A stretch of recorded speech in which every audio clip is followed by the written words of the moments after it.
योगेंदु देव की, हाँ उसका टीका लिखी है शीतल प्रसाद जी, हाँ उसका हिंदी में गुजराती अनुवाद किया हुआ। हम गुजराती इधर लेते हैं, कभी हिंदी भी लेते हैं, नहीं लेते ऐसी बात नहीं है, मगर अभी गुजराती है। 49 टीका 49 ગાથાની વાત આપણી ચાલુ છે। 49 મન ન ઘટે આયુ ઘટે ઘટે ન ઈચ્છા મોહ આત્મહિત સ્ફુરે નહીં એમ ભમે સંસાર। આ સંસારના પરિભ્રમણનું કારણ આશા તૃષ્ણા છે, એની ચર્ચા આપણી ચાલુ છે, બરાબર। 4 પ્રકારના આર્ત ધ્યાન અને 4 પ્રકારના રૌદ્ર ધ્યાનની વાત થઈ। इष्ट वियोग अनिष्ट संयोग पीड़ा અને નિદાન આર્ત ધ્યાન, હિંસાનંદ મૃષાનંદ ચોર્યાનંદ પરિગ્રહાનંદ રૌદ્ર ધ્યાન। જો આ પોઈન્ટ શું છે, આર્ત ધ્યાનની અંદર સંયોગોમાં દુઃખ થાય અને રૌદ્ર ધ્યાનમાં આનંદ થાય, પાપનો આનંદ, કરે પાપ અને ભોગવા આનંદ, અને આર્ત ધ્યાનમાં કરે પાપ અને ભોગવે દુઃખ। માટે આર્ત ધ્યાન ઓછું ખરાબ છે, માટે આર્ત ધ્યાનનું ફળ તિર્યંજ ગતિ છે અને રૌદ્ર ધ્યાનનું ફળ નરક ગતિ। માટે કારણ કે પાપમાં આનંદ કરે છે, ભોગવે છે। હિંસાનંદ હિંસાનો આનંદ, ચોર્યાનંદ ચોરી કરે એનો આનંદ, પરિગ્રહ આનંદ પરિગ્રહ વધન આનંદ, બરાબર। અને પેલામાં ઇષ્ટ વિયોગ અનિષ્ટ સંયોગ દરેકમાં દુઃખ છે, બધું પાપ પણ દુઃખ, અહીંયા પાપ અને આનંદ, બરાબર। એટલા માટે રૌદ્ર ધ્યાન વધારે ખરાબ છે, માટે રૌદ્ર ધ્યાનનું ફળ નરક ગતિ છે, બરાબર।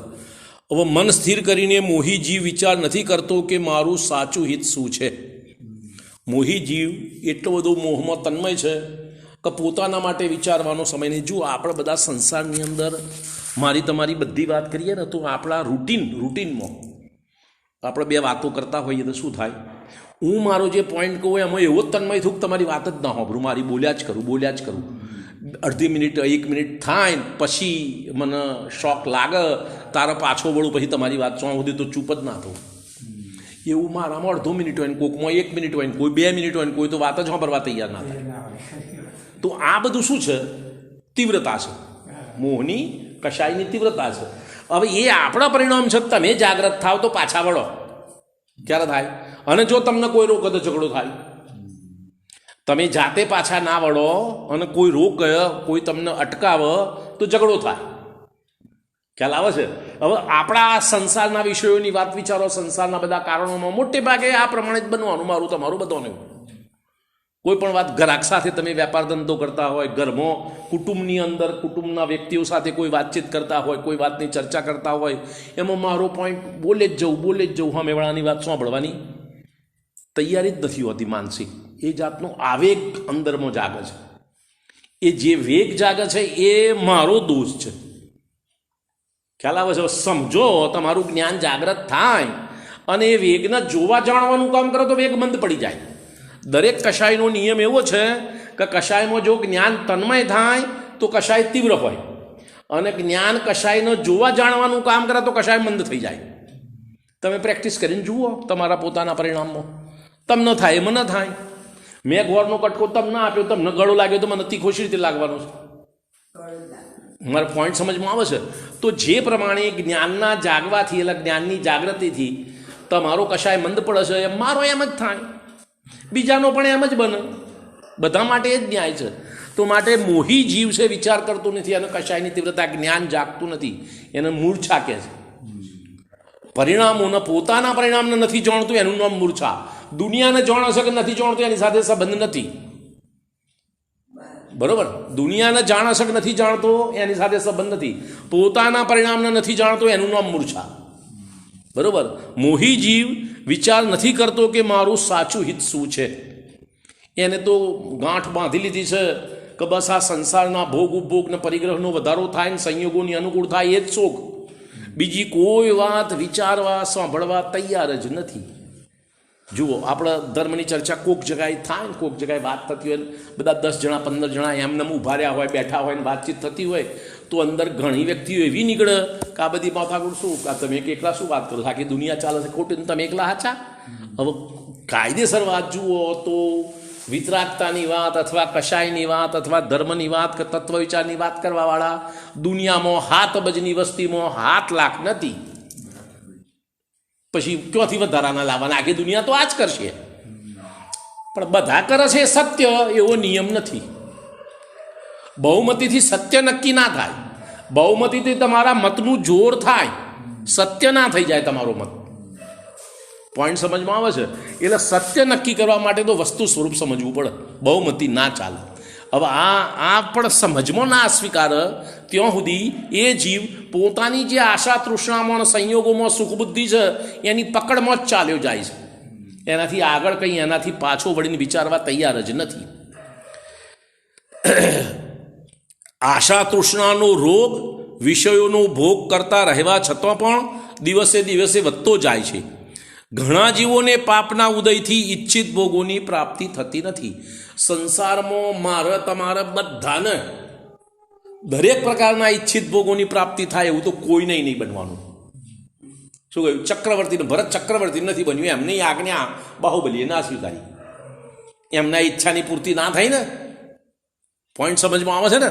એમની ઈચ્છાની પૂર્તિ નથી થઈ ને. ખ્યાલ આવે છે કે નહીં? તો મારા તમારી બધી ઈચ્છાની પૂર્તિ થાય એવું કેવી રીતે બને? હવે સવાલ શું બનશે? મારી વધારે ઈચ્છાની પૂર્તિ થાય, થોડી ઈચ્છાની પૂર્તિ ના થાય. તમારે વધારે ઈચ્છાની પૂર્તિ ના થાય, થોડી ઈચ્છાની પૂર્તિ થાય, એમ બનશે. કોઈને કોઈ પ્રકારની ઈચ્છાની પૂર્તિ નહીં થાય એવું તો નહીં બને. પોઈન્ટ સમજમાં આવે છે? આપણે આગળ વાત કરીએ કે ઘણા જીવોને પાપના ઉદયથી ઈચ્છિત ભોગોની પ્રાપ્તિ થતી નથી. ઈચ્છિત, તમને જે ઈચ્છા થાય એ ના મળે, બાકીનું મળે. બરોબર? તેથી તૃષ્ણા કદી મટતી નથી. માટે તૃષ્ણા મટે નહીં. અને બીજી વાત છે, જેમ જેમ મળે તમને ઈચ્છિત ભોગોની પ્રાપ્તિ જેમ જેમ મળતી જાય એમ જો વસ્તુ સ્વરૂપની સમજ નથી, તત્વની સમજ નથી અને મોહ છે તો તૃષ્ણા વધતી જાય છે. બરોબર? તૃષ્ણા વધતી જાય છે. જેમને પુણ્યના ઉદયથી ઈચ્છિત ભોગોનો લાભ અને ભોગ થઈ જાય છે તેમની અંદર થોડો સમય સંતોષ દેખાય છે, પણ પછી તરત જ તૃષ્ણાની માત્રા વિશેષ વધી જાય છે. પહેલાં હતી એના કરતાં વધારે થઈ જાય. ભોગ ભોગવ્યા પછી ટેમ્પરરી થોડોક સમય ક્ષણિક પેલી તૃષ્ણામ ઘટે અને પહેલાં જે હતી એના કરતાં પછી વધી જાય. બધાને એમ જ બને. બરોબર? આગળ કહે છે, ચક્રવર્તી સમાન સંપદા ધારક મનુષ્ય પણ નિત્ય ઈચ્છિત ભોગ ભોગવવા છતાં પણ કદી સંતુષ્ટ કે તૃપ્ત થતો નથી. કેવા ચક્રવર્તીના ભોગની કાલે વાત કરી ને? 360 દિવસના 360 રસોઈયા નહીં, રસોઈયાની ટીમ એ પછી આખું વર્ષ બેહી નથી રહેતા. આખું વર્ષ આવતા વર્ષે દિવસે કયો ભોજન બનાવવાનું એની બધી પ્રકારની આયાથી ઠેઠ સુધીની બધી તૈયારી કરે પેલા રસોઈયા. એમનું કામ તો આખો દિવસ રોજ 8-8 કલાક મજૂરી ચાલુ જ. એમને બેહી નથી રહેવાનું, બેહી રહેવાનો પગાર નથી. ખ્યાલ આવે છે? એવો ઈચ્છિત ભોગ ભોગવવા છતાં કેટલા દેવો તો નોકરી કરે એમની, ચક્રવર્તીના ઓર્ડરનું ઓબે પાલન કરે. કેટલાય દેવું. બરોબર? એમનું ખાલી ચક્ર ચલાવવા માટે તો કંઈ 700 દેવો હોય છે. પોઈન્ટ સમજમાં આવે છે? તો અહીં કહેવાનો ભાવાર્થ આવો ભોગ ભોગવવા છતાં પણ તૃપ્તિ નથી થતી.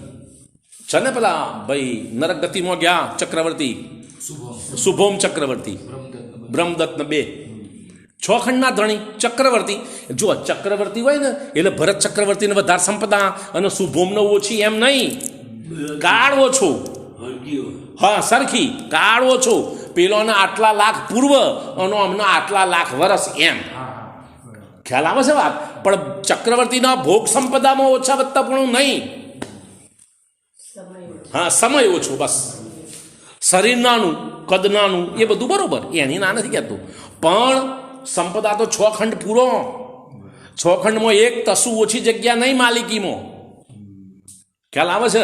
અને એમને પણ આ જ દેવો સેવા કરવા વાળા ઓછા નહીં.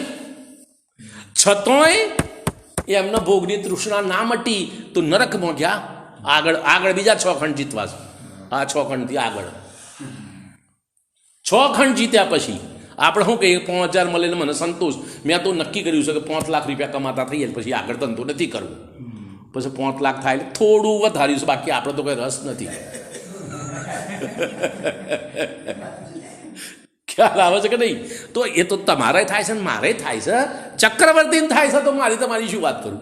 પણ 6 દોષ જો આપણે શું કરીએ છીએ, હું દાખલો એમ આપું, ચક્રવર્તીનો આમ થાય છે એટલે તમે એની પાછળ ઓઠું લ્યો, ચક્રવર્તીને એમ થાય છે પછી મને થાય, એમાં મારો ક્યાં દોષ?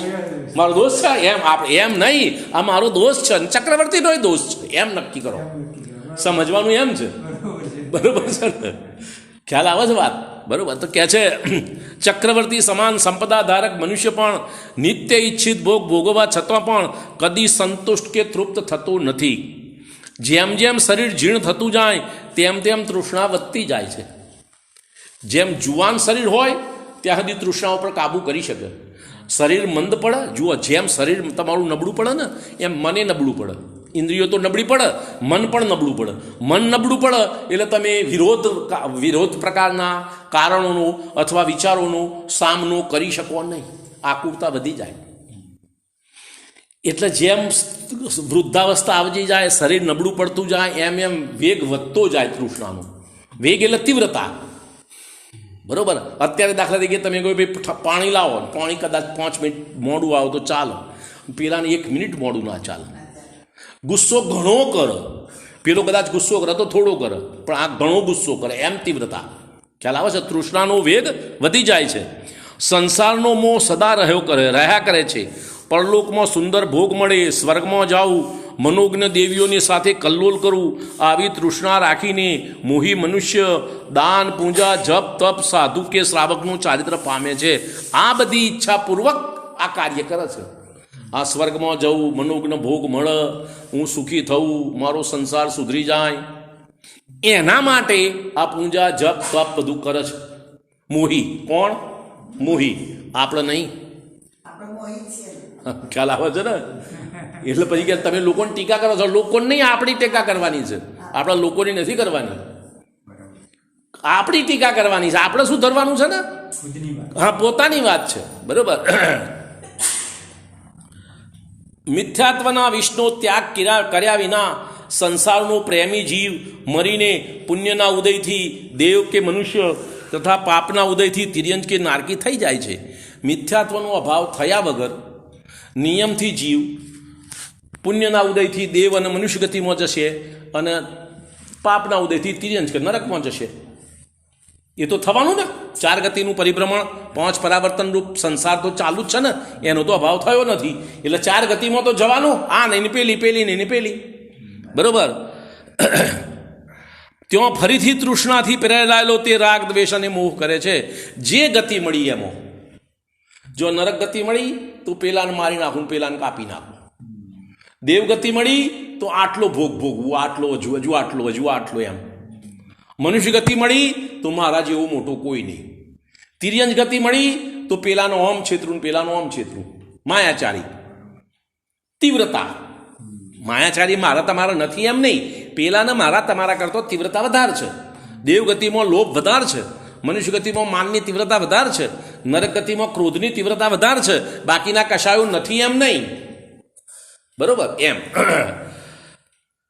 ત્યાં ફરીથી તૃષ્ણાથી પહેરાયેલો તે રાગ દ્વેષ અને મોહ કરે છે. આયુષ્ય પૂરું કરીને નવું આયુ બાંધ્યું હતું તે પ્રમાણે ફરી બીજી ગતિમાં ચાલ્યો જાય છે. હવે જો સંસાર પરિભ્રમણનો અંત આવ્યો નથી તો પછી ગમે તે ગતિમાં જાઓ, પછી શું એ ગતિ પછી શું? અત્યારે આપણે અહીંથી મરીને દેવગતિમાં ગયા માની લો, તો દેવગતિમાં ગયા પછી દેવગતિ પૂરી નહીં થાય? એનો કાળ પૂરો થશે ને? દેવગતિ પૂરી થશે કે નહીં થાય? થશે ને. એ દેવગતિ પૂરી થયા પછી ક્યાં જશો એનો વિચાર કરો. નરકમાં દેવગાળો ના જાય, તિર્યંશમાં જાય અથવા એકેન્દ્રિયમાં જાય અથવા મનુષ્યમાં જાય, ના જાય એમ નથી. પણ મિથ્યા દ્રષ્ટિ જીવ તો મોટે ભાગે નીચ ગતિમાં જાય, દેવમાંથી તિર્યંશમાં, નીચ તિર્યંશમાં, એકેન્દ્રિય બેન્દ્રિય વગેરેમાં, બરોબર. ખ્યાલ આવે છે વાતમાં? અને કદાચ તીવ્ર કશાઈ તિર્યંશોમાં જાય, ના જાય એવું નથી, પણ આવું બનવાનું. અને જો સમ્યક દ્રષ્ટિ હોય તો જ મનુષ્ય ગતિમાં આવવાનું ગેરંટી, બરોબર. આગળ આયુષ્ય પૂરું કરીને નવું આયુષ્ય બાંધ્યું હતું તે પ્રમાણે ફરી બીજી ગતિમાં ચાલ્યો જાય છે. હવે આયુષ્ય બાંધવાનો ક્રમ બહુ વિચિત્ર છે. અત્યારે આપણે જે અત્યારે આયુષ્યમાં છીએ અત્યારે એ મનુષ્ય આયુ આપણું, એને કહેવાય ભુજ્યમાન આયુ. શું કહેવાય? ભુજ્યમાન એટલે ભોગવટો ચાલુ છે એવું આયુષ્ય. અને આગલા ભાવનું બાંધ્યું નામ બધ્યમાન આવ્યું, કે આગલા ભાવમાં ઉદયમાં આવવાનું છે એવું બધ્યમાન આવ્યું. બરોબર, શબ્દ સાંભળજો. ને આ ભુજ્યમાન આવ્યું. હવે તમે આ વર્તમાનમાં આગલા ભાવનું આયુષ્ય બાંધી શકો, એનાથી આગલા ભાવનું ના બાંધી શકો. એક જ ભાવનું આયુષ્ય તમે બાંધી શકો, એનાથી વધારાનું બાંધી શકતા નથી. હવે એ આયુષ્ય કેવી રીતે બંધાય? તો કે ત્રિભાગી અવસ્થા પ્રમાણે, તમારા પરિણામ અનુસાર. એ ત્રિભાગી અવસ્થા એટલે કેવી રીતે? દાખલો આપણે સમજવા માટે કે તમે 120 વર્ષનું આયુષ્ય છે તમારું, તો ત્રિભાગીમાં 40 તરી 120 એટલે 80 વર્ષ થાય ત્યારે પહેલો આયુ બંધાવ. એ વખતે 80 વર્ષનો જે કંઈ સમયગાળો હોય એ પોઈન્ટે એ વખતે તમારા જેવા પરિણામ હોય એ પ્રમાણે નવી ગતિનો આયુષ્યનો બંધ થાય. હવે કયા પરિણામ હોય, ક્યારે આવે, કોઈને ખબર છે?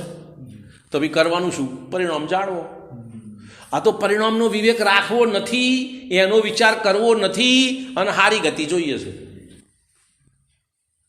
હવે વિચાર કરો, 80 વર્ષ પતી ગયો, પછી બાકી 40 વર્ષ રહ્યો, એટલે 13 તરી 39, બીજો 26 વર્ષ જાય તારે બીજો આયુ બંધાવો. એ વખતે જેવા પરિણામ હોય એમાં પૂર્વે જો બંધાયું ના હોય તો બંધાય, અને પૂર્વે બંધાયું હોય તો તીવ્રતા મનતા અનુસાર એમાં વધારો ઘટાડો થાય, ફેરફાર ના થાય, અભાવ ના થઈ જાય, બદલાઈને બીજી ગતિ ના થઈ જાય.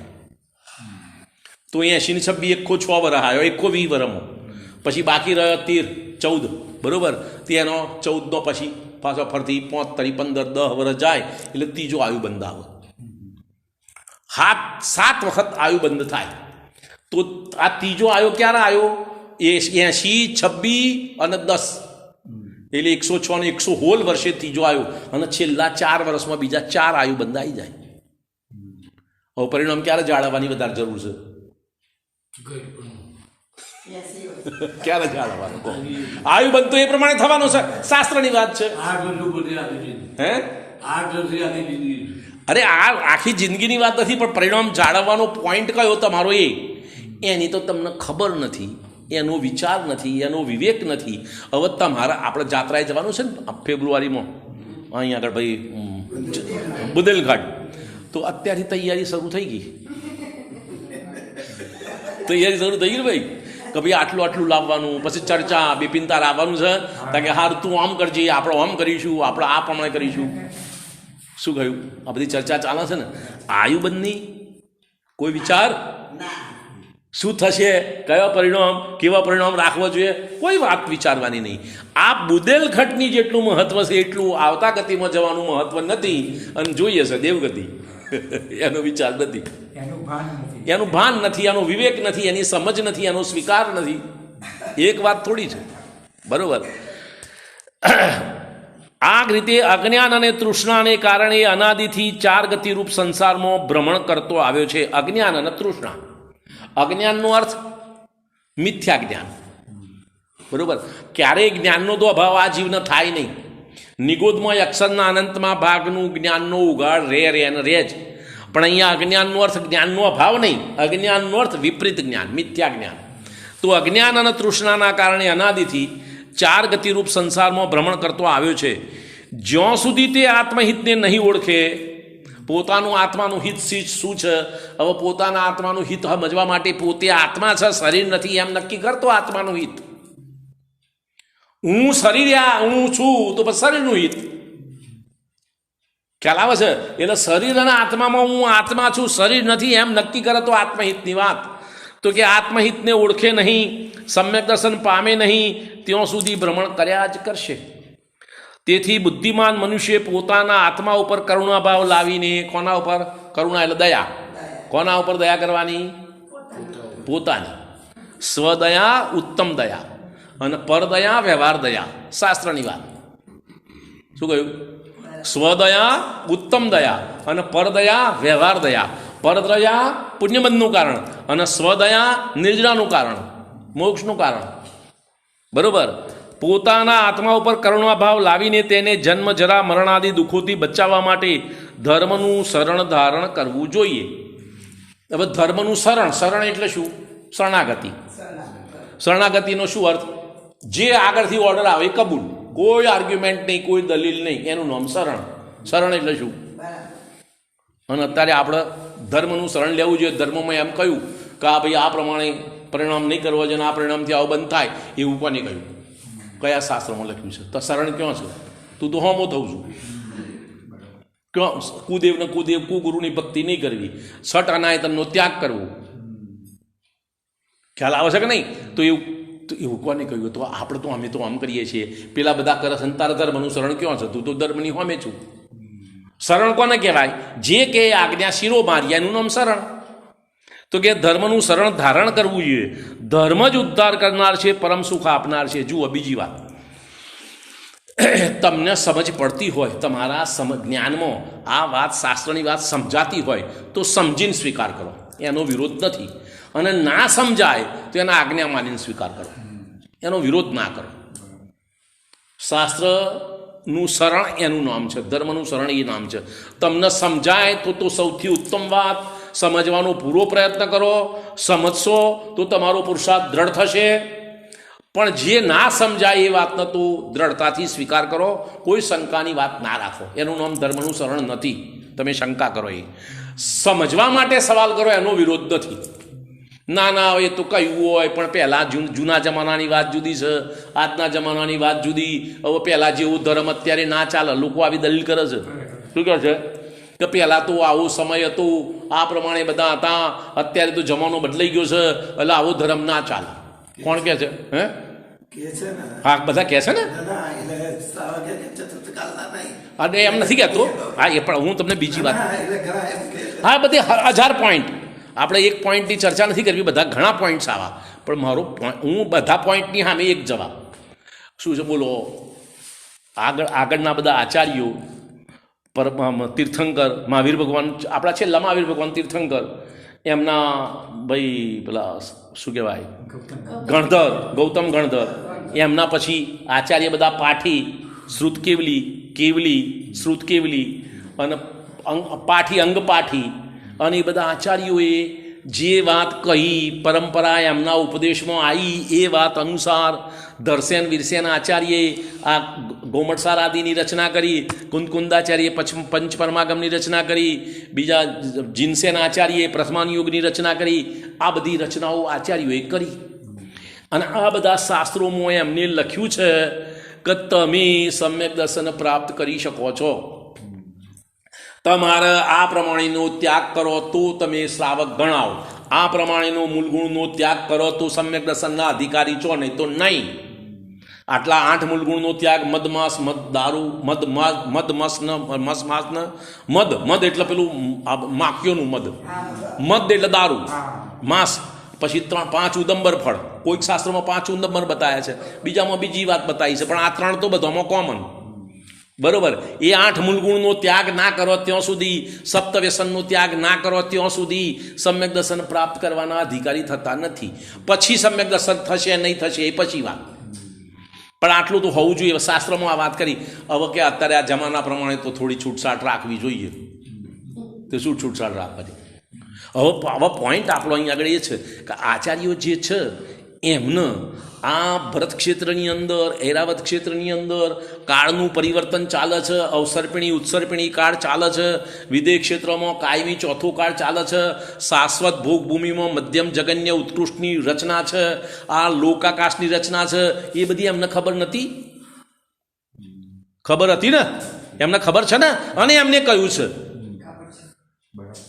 છે ને કે ભાઈ તમે 5મા કાળના અંત સુધી સમ્યક દ્રષ્ટિ શ્રાવક શ્રાવિકા અને મુનિ આર્જિકા બની શકશે, થઈ શકશે, કોઈ ના નથી. અને તમે કોઈ જમાનો બદલાઈ ગયો. કેટલો વર્ષ થયો મહાવીર ભગવાન નિર્માણ પામે? 2500-2700 વર્ષ થયો. જમાનો બદલાઈ ગયો તો 18,000 વર્ષ બાકી છે જમાનો બદલાવામાં.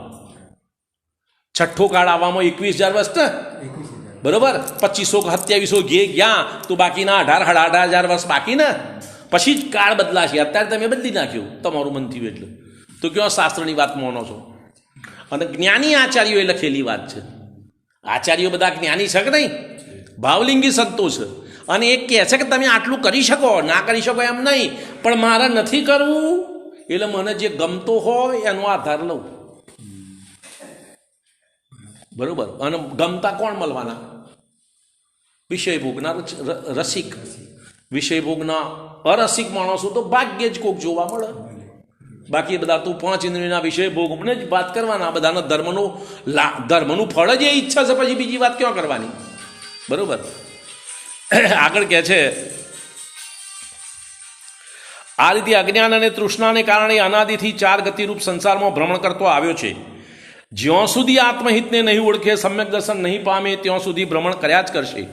તેથી બુદ્ધિમાન મનુષ્ય પોતાના આત્મા ઉપર કરુણાભાવ લાવીને તેને જન્મ જરા મરણાદિથી દુઃખોથી બચાવવા માટે ધર્મનું શરણ ધારણ કરવું જોઈએ. ધર્મ જ ઉદ્ધાર કરનાર છે, પરમ સુખ આપનાર છે. હવે સ્વયંભૂ સ્તોત્રની વાત કરે છે. બરોબર. સ્વયંભૂ સ્તોત્રનો આધાર આપે છે. તૃષ્ણાની જ્વાળાઓ જળ્યા કરે છે, એટલે તો ભડકો ચાલુ જ છે તૃષ્ણાનો.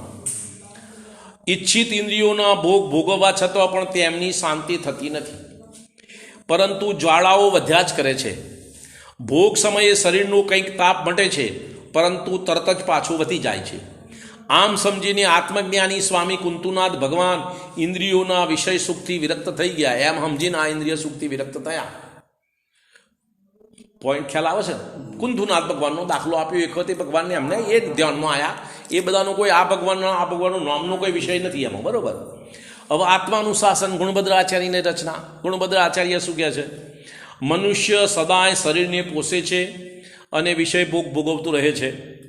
આથી વધારે ખરાબ કામ બીજું શું હોય? આનાથી વધારે ખરાબ કામ કોઈ નથી. કયું? શરીરનું પોષણ કરવું ને વિષય ભોગ ભોગવવા. હવે હે હા, ચાલો આટલું તો કરવું જ પડે. પહેલું સુખ તે જાતે ન રહ્યા, પછી આપણી ધારાધોરણ જ ઊંધું. બરોબર. તે વિષ પીને જીવન ચાહે છે, તે બહુ કષ્ટ પામશે. આ વિષય ભોગ અને શરીરની પુષ્ટિ આ વિષ છે, અને એ પીવે છે એટલે એ આચરણ કરે છે, માટે બહુ કષ્ટ પામશે. સંસાર પરિભ્રમણ કર્યા જ કરશે. બરોબર. હવે આગળની 50 ગાથા કહે છે, આત્મપ્રેમી જ નિર્વાણના પાત્ર છે. જેના આત્માની રુચિ છે, આત્મા તરફ અહોભાવ છે, પોતાના આત્માનું, એ જ નિર્વાણની પ્રાપ્તિ કરશે. બરોબર. ગાથા કહે છે, જેમ રમતું મન વિષયમાં, જે રીતે તમારું મન વિષયોમાં તન્મય એકાગ્ર થઈને વર્ત છે, પરિણમ છે, તેમ જો આત્મે લીન, એમ તમારા આત્મ સ્વરૂપમાં લીન થાય તો શીઘ્ર મળે નિર્વાણ પદ. ધરે ન દેહ નવીન, તો પછી નવીન દેહ ધારણ ના કરે, મોક્ષની પ્રાપ્તિ થાય. ક્યારે? કાં ઇન્દ્રિય સુખમાં તમારું મન જેમ તન્મય થાય છે, એમ તમારા આત્મામાં તન્મય થાય તો. બરોબર. યોગી મહાત્મા કહે છે, હે યોગીજનો, જેમ મન વિષયોમાં રમણ કરે છે, જો તેવી જ રીતે આ મન આત્માના જ્ઞાનમાં રમે તો શીઘ્ર જ નિર્વાણ પ્રાપ્ત કરી લે. યોગિંદો આચાર્ય યોગીઓને કહે છે, મનને દ્રઢતાથી પોતાના આત્મામાં રમાડવું જોઈએ, તો જ વિતરાગતાના પ્રકાશથી શીઘ્ર નિર્વાણની પ્રાપ્તિ થશે. આચાર્ય યોગિંદો આચાર્ય કહે છે કે તમે તમારા મનને તમારા આત્મ તરફ બળપૂર્વક લઈ જાઓ. એમને તો નહીં જાય શરૂઆતમાં, તો બળપૂર્વક કરવું પડશે કાર્ય. એ તમે કહો માની લે ને એમ સરળતાથી કામ બને એવું નથી. આ માટે બળપૂર્વક પોતાના આત્મામાં મનને લઈ જવાનું છે. આત્મવીર્યના પ્રયોગથી જ દરેક કામનો પુરુષાર્થ થાય છે. અજ્ઞાની જીવ 5 ઇન્દ્રિયના વિષયોમાં જેટલી આસક્તિથી રમે છે, તેવી જ આસક્તિ જ્ઞાની જીવ પોતાના આત્માની રમણતામાં કરે છે. જુઓ, વિષય ભોગનો ભોગી હોય, દાખલા તરીકે બોલો આપણે ક્રિકેટ રમીએ છોકરાઓ, અને તમે કહો એ બંધ કરી દે, તમે બંધ કરવાનું કહો, પેલા છોકરા શું કહે, પેલા કાકા બહુ નડે છે, કોઈ દાડો રમવા દેતા નથી, આ વાંચન તે વાંચન. છોકરાઓ શું કરે? બરાબર. એમને શું છે, શું એમના વિષય ભોગમાં બાધા પહોંચી. બરોબર. આ તો છોકરાઓનો દાખલો આપ્યો. એમ મારું તમારું એમ, મારા તમારામાં એમ જ. બરોબર.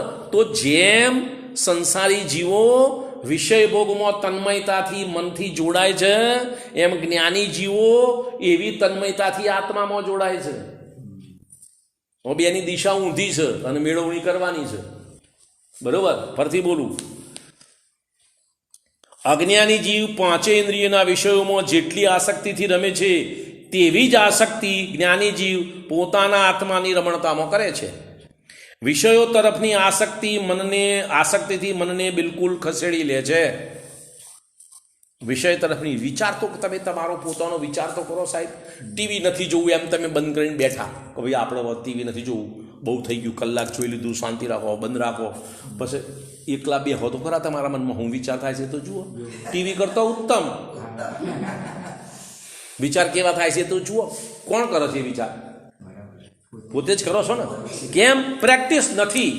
તત્વ વિચાર કરવાની સ્વતંત્રપણે આ શાસ્ત્ર આધાર વગર, સ્તુતિના આધાર વગર, ગાથાના આધાર વગર સ્વતંત્રપણે આત્મવિચાર કરવાની પ્રેક્ટિસ નથી.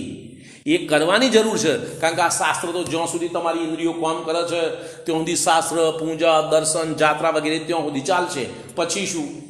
જ્યાં શિથિલંગ થયું, શરીર શિથિલ પડ્યું, પથારીવશ થઈ ગયા, પછી તો સ્વતંત્ર કાર્ય થઈ શકે તો જ તમને ફાયદો થશે.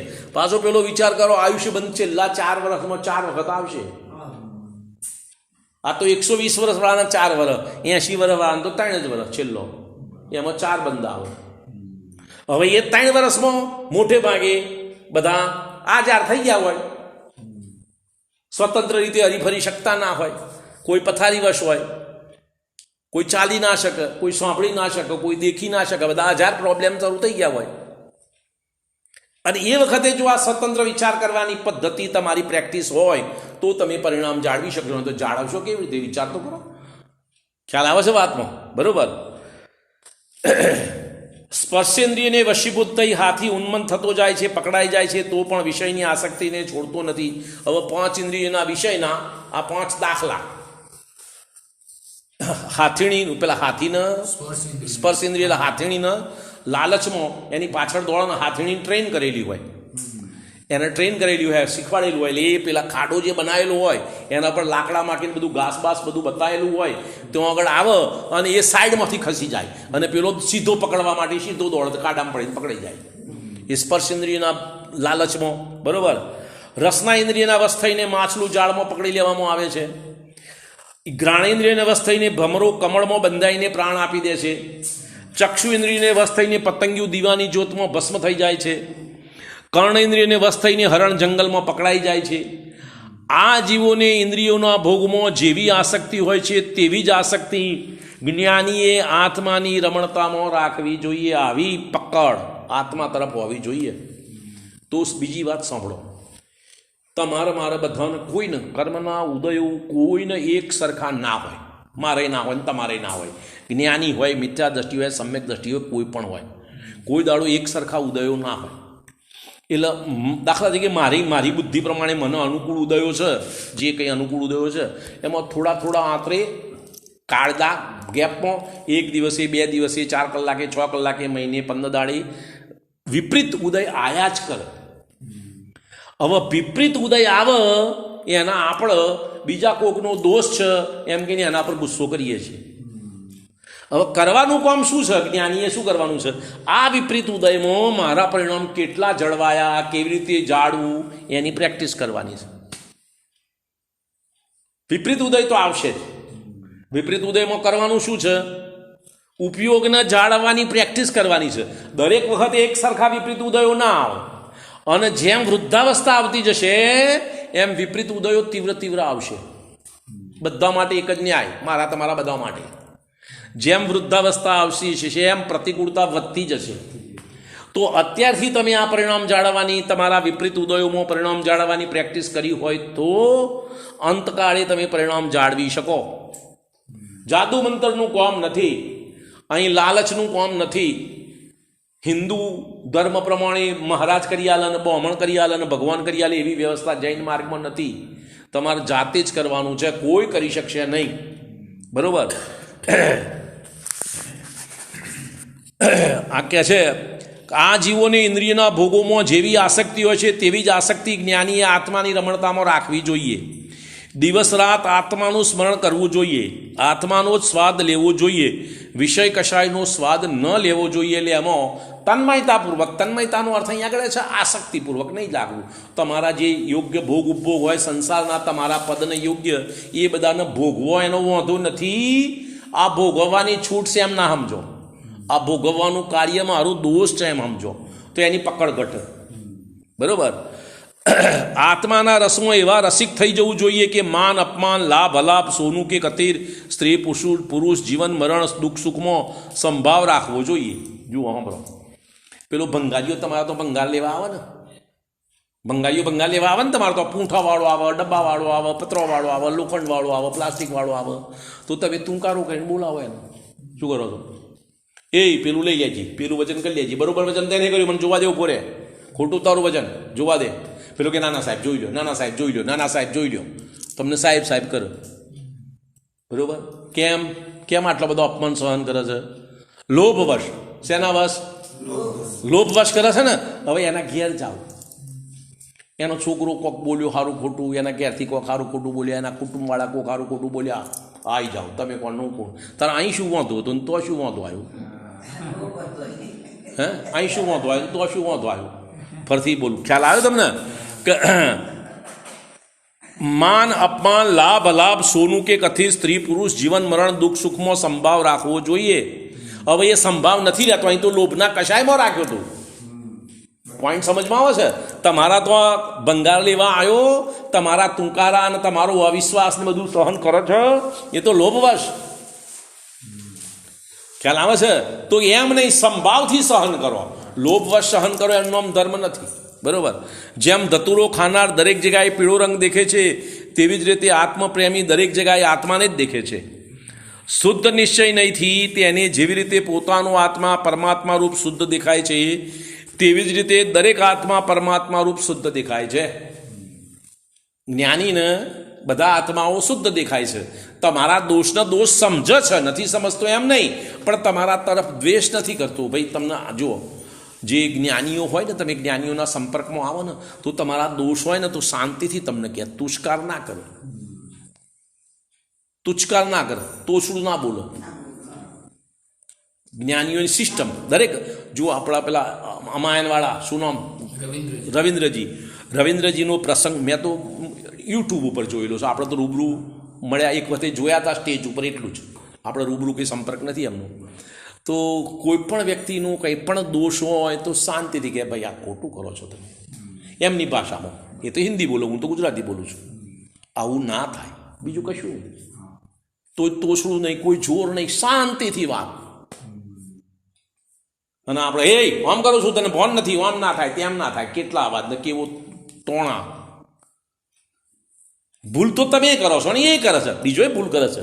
આપણે ભૂલ કરી છે ને તો પેલા બોલે છે ને, પણ શાંતિથી, કોઈ તોછડી વાત નહીં, કોઈ રોષમાં વાત નહીં, ઊંચા અવાજમાં વાત નહીં. તો જ્ઞાનીઓ દરેક જીવને પરમાત્મા દેખે છે. ભૂલ તો ભૂલ સમજે છે, તો તમને કહે છે કે આ સુધારો, આ ખોટું કર્યું, આવું ના થાય. એને ભૂલ નથી સમજતા ને કહે છે, ભૂલ તો સમજે છે. બરોબર? દરેક પરમાત્મા શુદ્ધ રૂપ દેખાય છે, તેવી જ રીતે દરેક આત્મા પરમાત્મા રૂપ તેની તીક્ષ્ણ દ્રષ્ટિથી ભેદ જ્ઞાનના પ્રયત્નથી પૂતગલ આદિ 5 દ્રવ્યોનું દર્શન છુપાઈ જાય છે. પૂતગલ આદિ 5 દ્રવ્યોનો અભાવ નથી થતો, એના તરફ લક્ષ નથી. શું છે? લક્ષ નથી, એનો છુપાઈ ગયા. 5 દ્રવ્યોનો અભાવ થઈ ગયો, એનું લક્ષ આત્મા ઉપર છે, એટલે બાકીના દ્રવ્યો ઉપર ઉપયોગ જતો જ નથી. કોઈ આ લોકાકાશમાંથી 5 દ્રવ્યોનો અભાવ થઈ ગયો એમ નહીં. બરોબર? કેવળ આત્મા જ આત્મા લોકભરમાં દેખાય છે, પછી તો આ લોક એક શુદ્ધ આત્મિક સાગર બની જાય છે. તે જ આત્મસાગરમાં તે આત્મજ્ઞાની મહામસ્ત થઈ જાય છે. તે જ આત્મસાગરમાં વાસ કરે છે, તેમાં જ કલ્લોલ કરે છે. તે જ આત્મજળનું પાન કરે છે, તેના જ આનંદમાં મગ્ન રહે છે. એના આત્મા સિવાય બીજું કશું દેખાતું નથી. પેલો હિન્દુનો દાખલો છે, પેલા શું નામ, તુલસી કે કોણ હતા એમની, ખબર નથી મને નામ તો, પણ એ કોઈ સંત હતા અને એમની પત્ની સાથે એમને ઘણો રાગ, તીવ્ર રાગ. તે એમની પત્ની સાથે કંઈ ઝઘડો થયો, પત્ની રીહેન જતો રહ્યો પિયર. હવે પિયર ગયો ને, અમને તો વિયોગમાં સહન ના થાય. એના વરસાદનો જોર ચાલુ, અંધારી રાત, અને એ તો ગયા છે એમની સાસરીમાં. તો રસ્તામાં શું આવ્યું શું નહીં, નદીમાં ખૂબ પાણી, તો મળદાનો હોડી સમજીને એના પર બેહીને નદી પાર કરી. પછી તો એમના ઘરમાં જવા ગયા તો દરવાજો ના ખોલ્યો, તો પાછળ હાપનો દોરડું સમજીને ઉપર ચડ્યા. ખ્યાલ આવે છે? કોક છે, હા એમ, એની પત્ની મારા માટે દોરડું લબડાય એમ સમજીને હાપનો દોરડું પકડીને ઉપર ચડ્યા. તો પછી પેલી પત્ની કે પેલા વાત થઈ હતા કે આ પ્રમાણે કર્યું, એટલે પછી પેલી એની પત્ની ટકોર કરે છે કે જેટલો રાગ તમે મારામાં કર્યો એટલો રોમમાં કર્યો હોત તો કલ્યાણ થઈ જાત.